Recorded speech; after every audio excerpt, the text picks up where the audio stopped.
प्यारे हंसनों, इस दुनिया में दो तरह से लोग आते हैं। एक आते हैं वासना से और एक आते हैं करुणा से। संत महापुरुषों का आगमन इस संसार में कभी होता भी है तो वासना से नहीं होता, करुणा से।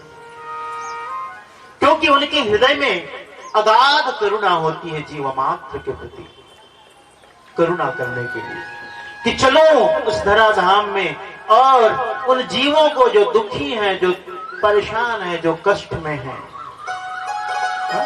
उनके कष्टों का निवारण करो करुणावश।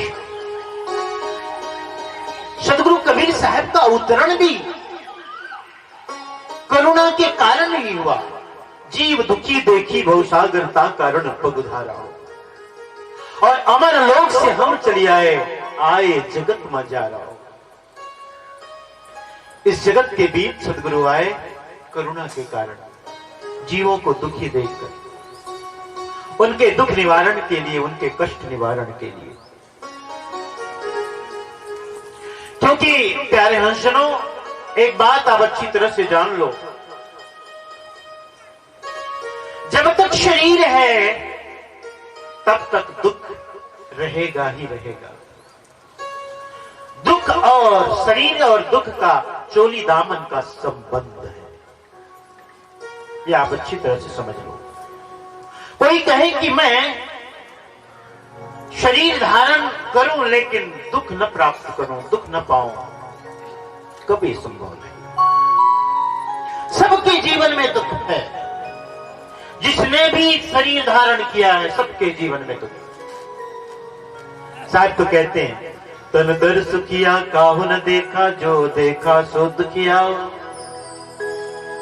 उदय अस्त की बात करूं मैं, ताको करो विवेका हो। अरे बाटे बाटे सब कोई दुखिया, क्या गिरही बैरागी हो। और शुक्राचार्य दुखी के कारण गर्भई माया त्यागी हो। राजा दुखिया प्रजा दुखिया, तपसी को दुख दूना हो। देखो, ये लोग सोचते हैं कि साहब लोगों को कोई दुख ही नहीं है। कहते साधु संतों को क्या दुख है साहब, बहुत मस्त है आप लोग, बहुत अच्छे हैं। हम भी कह देते हैं, बाल ना बच्चा नींद परे अच्छा। है ना, बाल न बच्चा नींद परे अच्छा। हिंदी समझ में आ रही है ना? सच में अच्छा, तो बड़ी खुशी की बात है। बाल न बच्चा नींद परे अच्छा, लेकिन अगर शरीर है तो शरीर के साथ दुख रहेगा। तो सदा सदा के लिए इस दुख का निवारण हो जाए, एकांतिक रूप से, आत्यंतिक रूप से हमारे ऋषि मुनियों ने, हमारे मनीषियों ने, हमारे संत महापुरुषों ने सदा इसी का चिंतन किया कि जीव का दुख सदा सदा के लिए मिट जाए। इसलिए हमारे जो महापुरुष हैं, अवतारी पुरुष हैं, इस जगत में आते हैं तो करुणावश आते हैं, वासना से नहीं। और सामान्य जो जीव हैं वो वासना से आते हैं। वासना माने कहीं ना कहीं वासना रह जाती है पिछले जन्मों में। मरते मरते में भी आदमी के अंदर इतनी वासना होती है।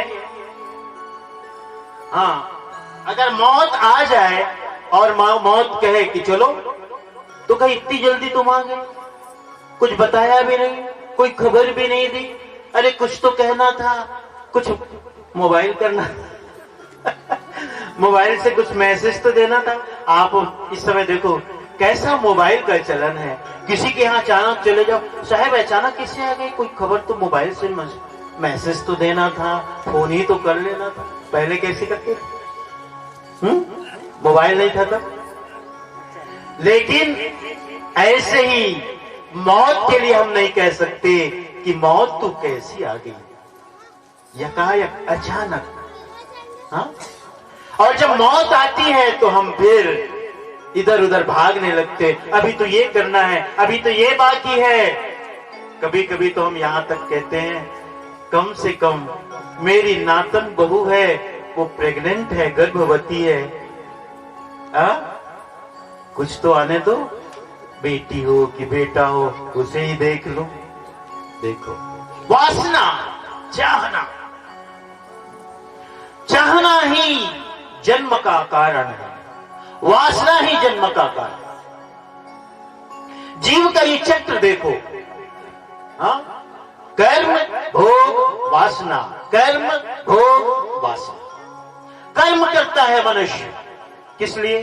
कि मैं भोग भोगूं, और भोगते भोगते उसी विषयों की वासना हमारे साथ जुड़ जाती है, जिसे हम आसक्ति कहते हैं, अध्यास कहते हैं, अटैचमेंट कहते हैं। तो वासना के कारण ही हमें पुनः शरीर धारण करना पड़ता है। तो जब पुनः शरीर धारण करते हैं हम सामान्य जन, लेकिन जो हमारे अवतारी पुरुष होते हैं वो वासना से नहीं, उनके साथ कोई वासना शेष नहीं रह गई है।